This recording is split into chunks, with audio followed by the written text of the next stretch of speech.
Hi everyone, it's Pete here. Today I'm going to show you how to start self-addressing on the LogiFire 118 panel. Let's get into it.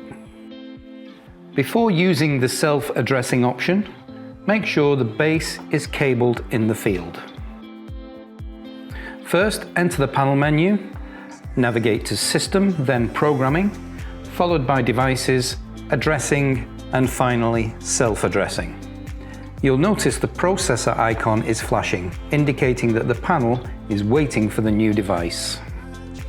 Here you can see the loop quantity and the next available address.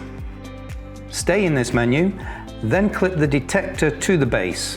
Once you see the detector pole, the address will be allocated to the device. The next available address will then be shown on the screen.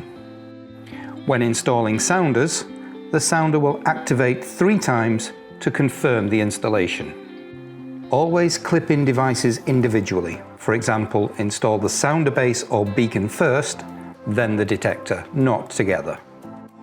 And that's how you start self-addressing on the LogiFire 118 panel. Thanks for watching and happy programming.